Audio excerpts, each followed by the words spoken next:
Okay, meeting and होने से पहले हम नेस्टेड इफ डिस्कस कर रहे थे कि नेस्टेड इफ बेसिकली क्या होता है। एक इफ स्टेटमेंट के अंदर एक और इफ स्टेटमेंट, मतलब नेस्ट हुई हुई इफ के अंदर इफ, और वो जो आपकी इफ के अंदर इफ है, तो जो अंदर वाली इनर वाली जो इफ स्टेटमेंट है, it is dependent on the outer. Means अगर आउटर वाली ट्रू होगी तभी इनर एग्जीक्यूट होगी।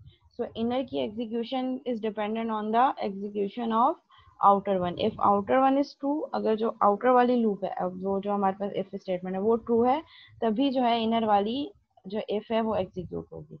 सो यहाँ पे नेस्टेड इफ को और प्रॉपर एक्सप्लेन करने के लिए इन्होंने जो एग्जांपल यूज किया है, थ्री नंबर्स आपके पास, you have three numbers and you have to determine the largest number among three given numbers.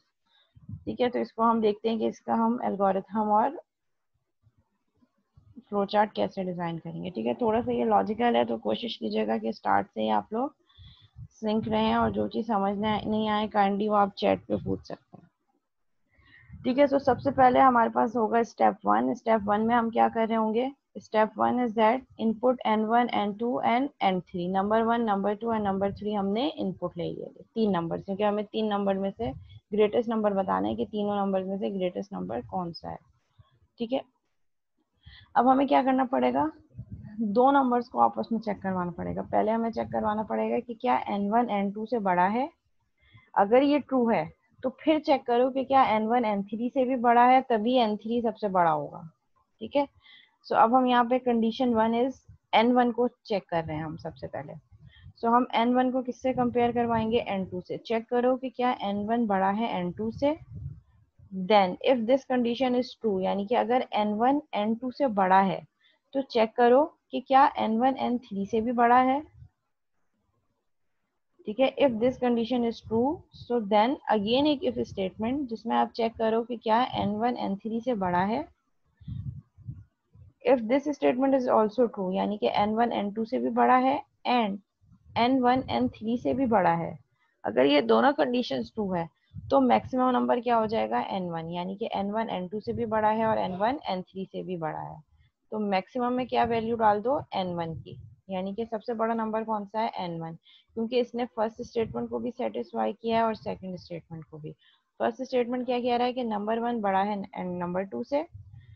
Yes, अगर ये ट्रू है तो चेक करो कि क्या n1 n3 से भी बड़ा है। यस, अगर ये दोनों स्टेटमेंट ट्रू हैं तो क्या हो जाए? n1 की वैल्यू मैक्सिमम में डाल दो। एल्स, अच्छा ये वाला एल्स किसका पार्ट है? इनर इफ का।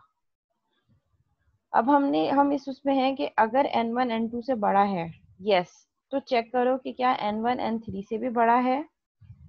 अगर ये ट्रू है तो मैक्सिमम n1 हो जाए, लेकिन अगर इनर वाली कंडीशन ट्रू नहीं है, यानी कि अगर n1 n3 से बड़ा नहीं है, ये तो ट्रू है n1 n2 से बड़ा है, लेकिन n1 n3 से बड़ा नहीं है, सो क्या करो? मैक्सिमम n3 कर दो। n3 मैक्सिमम कैसे हुआ? कि first statement is true, n1 is greater then n2। Number one number two से बड़ा है, लेकिन नंबर वन नंबर थ्री से बड़ा नहीं है, तो इसका मतलब है कि n3 is the greatest number. Therefore n3 की वैल्यू कहाँ डाल दो? मैक्स में। और ये वाला जो एंड है, ये वाला इनर इफ, ये यहाँ एंड हो गया।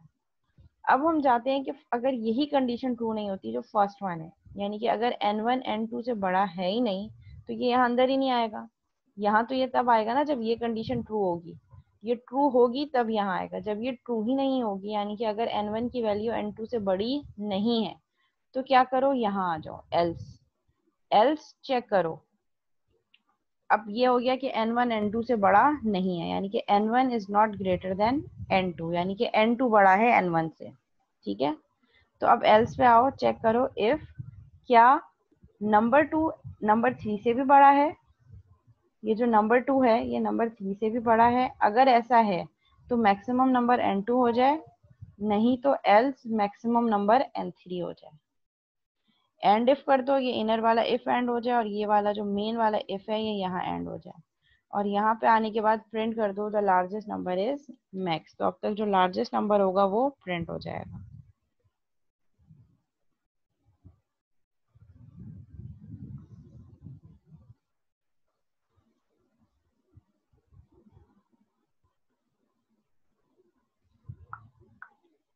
जी क्लास, यहाँ तक कोई क्वेश्चन है? थोड़ा सा ये ट्रिकी है, थोड़ा सा समझना पड़ेगा। अगर इसमें कोई क्यूरी है, नहीं समझ में आ रहा, तो आप पूछ सकते हैं।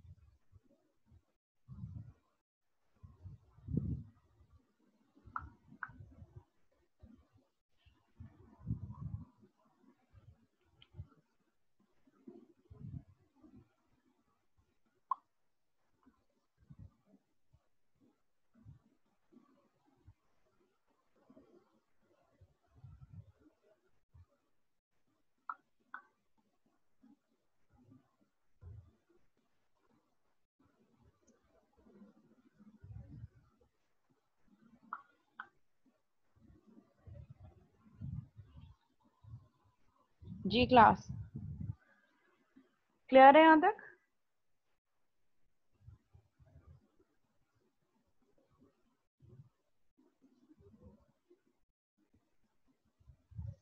ओके जी, क्लियर है। किसी को कोई क्यूरी है तो पूछ सकते हैं आप।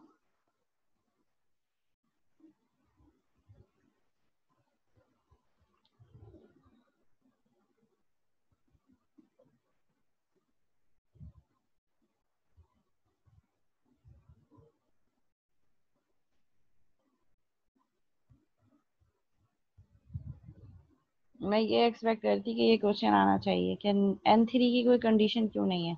N3 की कंडीशन इसलिए नहीं है क्योंकि N3 को भी तो हम साथ साथ चेक करवा रहे हैं। इन दोनों कंडीशन के एंड में अगर ये कंडीशन, फर्स्ट वाली कंडीशन ट्रू होती है और सेकंड ट्रू नहीं होती, तो मैक्सिमम नंबर N3 है। सिमिलरली अगर ये दोनों स्टेटमेंट ही ट्रू नहीं होती तो ये यहाँ जाएगा, यहाँ एल्स में जाके चेक करेगा कि क्या N2 बड़ा है N3 से। अगर ये कंडीशन सेटिस्फाई नहीं होती तो ऑटोमेटिकली मैक्सिमम नंबर N3 होगा। तो हमें अलग से प्रोग्राम को और कॉम्प्लिकेटेड बनाने की जरूरत नहीं है। हम हर स्टेप के एंड में N3 को तो इनकाउंटर कर रहे हैं ना, तो इसके लिए अलग से स्पेसिफिकली हमें जाने की जरूरत नहीं है। जी हसनैन, ऐसे भी हो सकता है। ये लॉजिकल स्टेटमेंट्स हैं एंड और।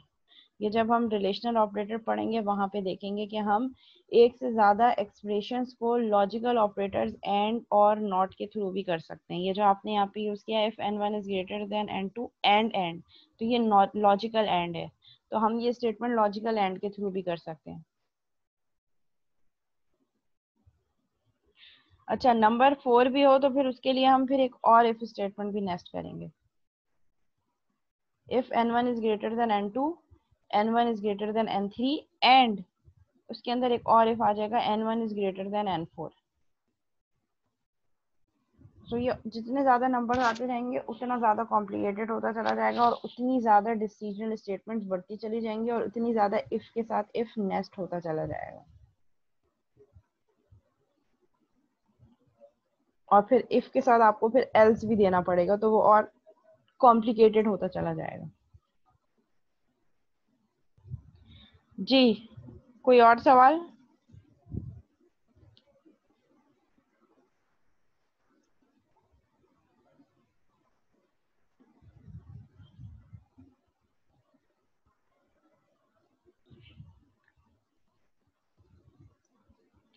अच्छा, अब आपने करना ये कि आपने इस एग्जाम्पल का फ्लो चार्ट ड्रॉ करना है सबने अपने पास। इसको देखें एल्गोरिथम को, और इस एल्गोरिथम को देखकर ड्रॉ करें flow chart.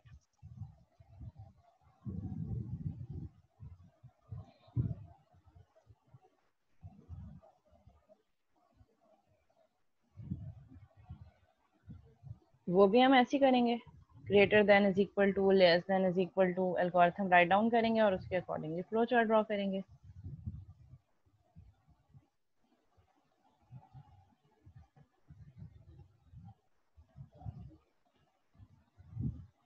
Is equal to, not is equal to, less than is equal to, greater than is equal to. Main तो यही है। ये चीज समझ में आ गई तो फिर वो आप उसको किसी भी इसमें मैप कर सकते हैं। जी क्लास, आपका टास्क ये है कि आपने इस एग्जाम्पल का फ्लो चार्ट ड्रॉ करना है।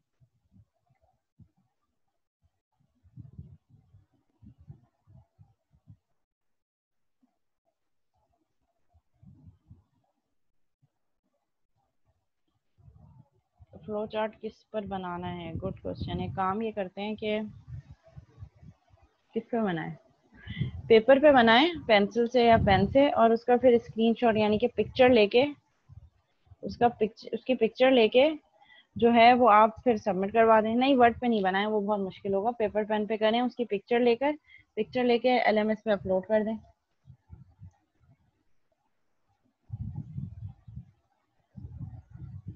नहीं नहीं, एक काम करते हैं, ठीक है। फर्स्ट क्विज ऐसे नहीं लेते, अनअनाउंस क्विज नहीं ले सकते। हम एक काम ये करते हैं, हाँ, फ्लो चार्ट बना लें, इसका फ्लो चार्ट बना के पेपर पे बना के इसकी पिक्चर लेके व्हाट्सएप पे सेंड कर दें, ठीक है। व्हाट्सएप के ग्रुप पे सेंड कर दें। और नेक्स्ट क्लास जो हमारी होगी इंशाल्लाह नेक्स्ट वेडनेसडे को, उसमें हम फ्लो चार्ट और एल्गोरिथम का मैं एक पूरा प्रॉपर क्विज लूंगी, ठीक है। सो दैट आप प्रैक्टिस भी कर लें उस टाइम तक, और अभी ये प्रैक्टिस टास्क हो जाएगा और नेक्स्ट क्लास में हम क्विज ले लेंगे। वरना मैं चाहती कि ये जो इसका फ्लो चार्ट है इसका मैं ये क्विज ही हो जाता, लेकिन अनअनाउंस क्विज में नहीं ले रही क्योंकि फर्स्ट क्लास है, बहुत सारे बच्चों की आज फर्स्ट क्लास भी होगी, ठीक है। सो नेक्स्ट क्लास में एल्गोरिथम एंड फ्लो चार्ट का एक क्विज लूंगी मैं वेडनेसडे को, अब वो किसी भी सेशन में दे सकते हैं। अभी राइट नाउ आप लोगों ने ये करना है कि क्लास जब एंड हो जाए, जब आप फ्री हो आज शाम तक, इस एग्जाम्पल का आराम से सुकून से फ्लो चार्ट बनाना है खुद से, हर किसी ने एक दूसरे का कॉपी नहीं करना, क्योंकि इस कोर्स में कॉपी आगे जाके काम नहीं आएगा, ठीक है। खुद से बनाना है क्योंकि ये प्रैक्टिस है, कोई मार्क्स तो है नहीं, ठीक है। सुकून से आराम से खुद से बनाइएगा, और फिर उसके बाद जो है वो फिर हम उसको जो है नेक्स्ट क्लास में क्विज ले लेंगे। आज करवा दें सबमिट, आज के आज ही, किसी भी टाइम आज, ठीक है। That is your task, draw the flow chart of the above algorithm. Now we have another example, एक लास्ट एग्जांपल है, इसको डिस्कस कर लेते हैं, उसके बाद फिर हम एंड करते हैं क्लास को, ठीक है। एक एग्जांपल है हमारे पास, इफ एल्स की है।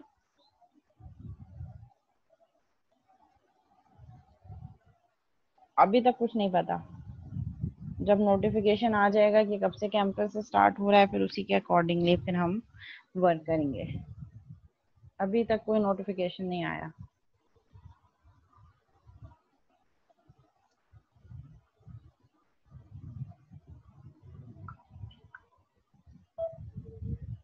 ठीक है, यहाँ तक क्लियर है? Okay, now we have another example, the last example for algorithm and flowchart. उसके अलावा आई गेस मैंने कुछ आप लोगों के एलएमएस पे एल्गोरिथम से रिलेटेड एक शायद कोई बुक भी रखी होगी, नहीं रखी तो मैं रख दूंगी। एल्गोरिथम एंड फ्लोचार्ट की एक जो है वो एक पीडीएफ फॉर्मेट की एक बुक भी है जिसमें बहुत सारी एग्जांपल्स हैं। सो मैं वो भी जो है वो डिस्कस आप लोगों के साथ शेयर कर लूँगी एलएमएस पे, तो उससे आपकी क्विज की प्रैक्टिस और अच्छी हो जाएगी। इसके अलावा आप नेट से भी हेल्प ले सकते हैं। ये स्लाइड्स ऑलरेडी शेयर्ड हैं, सारी की सारी स्लाइड्स, सारे के सारे लेक्चर जो हम आगे भी पढ़ेंगे वो सारे आपके एलएमएस पे ऑलरेडी अपलोडेड हैं, सब एलएमएस पे मौजूद है,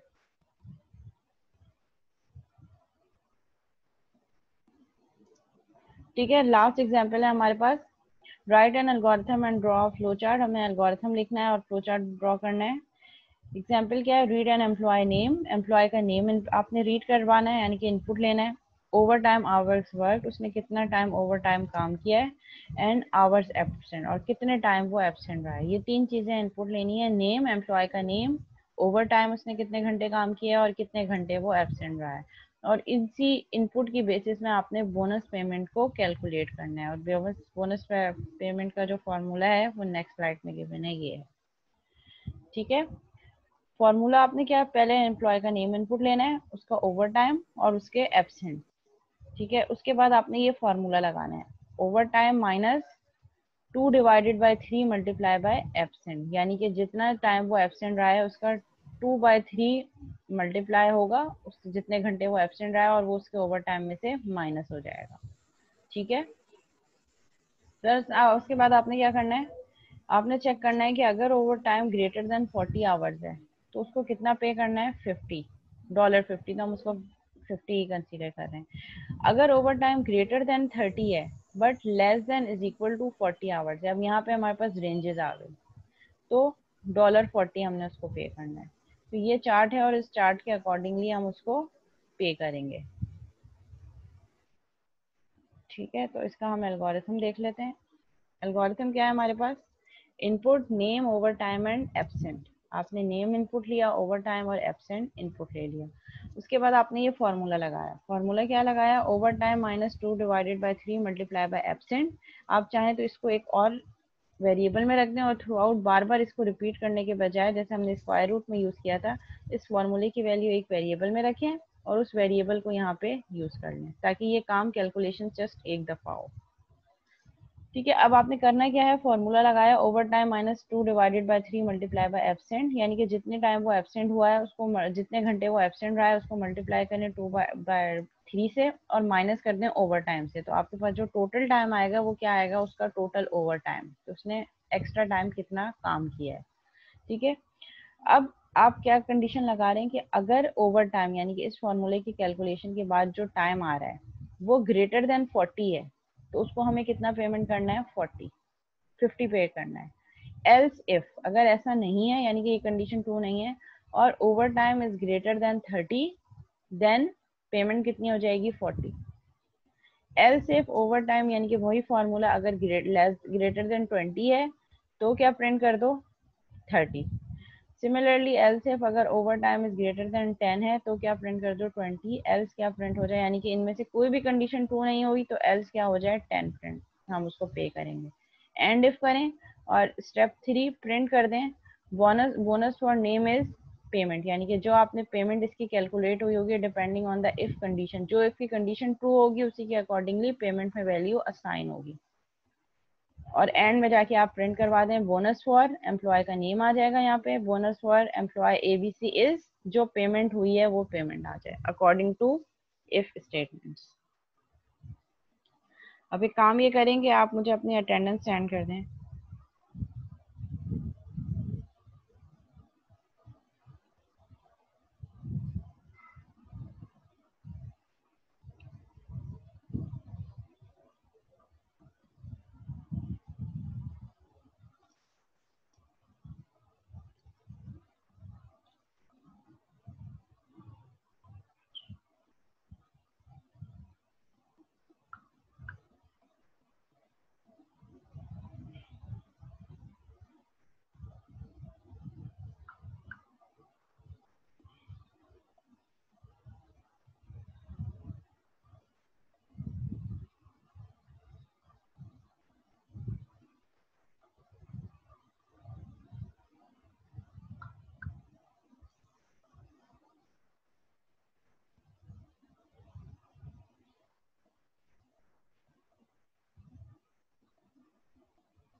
ठीक है क्लास, सबकी अटेंडेंस मार्क हो गई?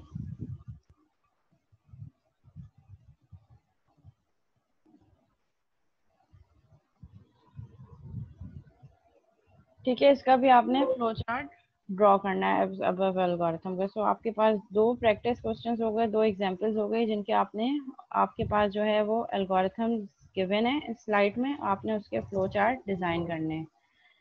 ठीक है, तो ये फ्लो चार्ट डिज़ाइन करके आप आज सबमिट करवा दीजिएगा। बेटा यूनिवर्सिटी का पता नहीं कब से खुल रही है, मतलब वो आप लोगों की कब से खुलेगी, क्लासेस कब से स्टार्ट होगी, अभी तक कोई नोटिफिकेशन नहीं आया। तो जैसे ही कोई नोटिफिकेशन आएगा वो आप तक भी पहुंच जाएगा और हम तक भी पहुंच जाएगा। ठीक है, सो दो एग्जांपल्स हैं जिसके आपने फ्लो चार्ट ड्रॉ करना है। Kindly flow chart clearly draw कीजिएगा, स्क्रीनशॉट क्लियर लीजिएगा और फिर उसके बाद उसको सेंड कर दीजिएगा, आज तक कर दीजिएगा। और नेक्स्ट क्लास में, अब चाहे वो ऑनलाइन क्लास हो चाहे वो सेशन में हो, दोनों में जो है वो आपको जो है वो क्विज होगा। ऑनलाइन होगा तो ऑनलाइन क्विज हो जाएगा, अगर सेशन यूनिवर्सिटी खुल रही है और आपकी क्लास होगी यूनिवर्सिटी में तो फिर वो कैंपस में होगा। एग्जैक्टली बेटा, आप लोगों को तो बताएंगे, जाहिर सी बात है। ठीक है, और मीनवाइल मैंने आज की क्लास के जो स्टार्ट के 3 रिकॉर्डेड लेक्चर थे वो मैं ऑलरेडी अपलोड कर चुकी हूँ यूट्यूब पे। यस, अटेंडेंस हो गई है सबकी?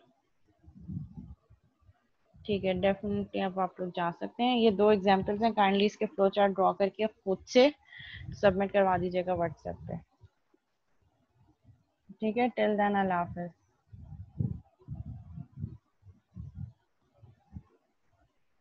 अच्छा आप लोग एक मिनट, लैब का कहाँ तक पहुंचा है? लैब में आप लोगों ने क्या क्या चीजें कर ली हैं अभी तक? लैब कौन ले रहा है आपकी?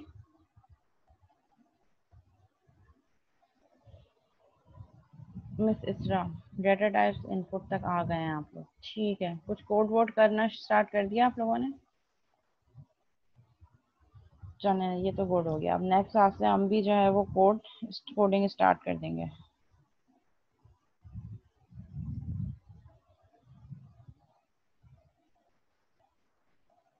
ठीक है, सही है। विजुअल स्टूडियो सबके पास इंस्टॉल हो गया? Okay, that's great. ठीक है, तो फिर हम नेक्स्ट क्लास में इन ये जो हमने आज एल्गोरिथम डिस्कस किए हैं, जिनका फ्लो चार्ट बनाया है, उसको हम फिर कोड करेंगे और फिर उसके बाद कुछ और जो है वो डिटेल्स में हम कुछ कोडिंग प्रैक्टिसेस देखेंगे, लॉजिकल। अच्छा, आपका फर्स्ट डे आपको मैंने मैसेज देख लिया था व्हाट्सएप ग्रुप में, तो आप काइंडली व्हाट्सएप ग्रुप पे मैंने शेयरिंग कर दी है एलएमएस पे, तो आपका लॉगिन पासवर्ड तो मिल गया होगा आपको, एलएमएस एक्सेस हो रहा होगा। एलएमएस पे पूरे कोर्स, ये सारे लेक्चर्स भी मौजूद हैं, कोर्स आउटलाइन भी मौजूद है, लास्ट क्लास जो आपकी मिस हुई है उसके रिकॉर्डेड लेक्चर के लिंक्स भी मौजूद हैं। तो फहद आप भी कर सकते हैं कि वो रिकॉर्डेड लेक्चर के लिंक्स आप जाके एलएमएस से ओपन कर सकते हैं, तो वो डायरेक्ट पूरे के पूरे यही रिकॉर्डेड लेक्चर्स हैं। और वो वैसे भी थ्योरी क्लास है, वो मैंने आज की क्लास में भी रिपीट कर दिया है और लास्ट में भी हमने बहुत डिटेल में देखा था, तो आप वो थ्योरेटिकल कॉन्सेप्ट है, उसमें ऐसे जितना लॉजिकल कुछ नहीं है।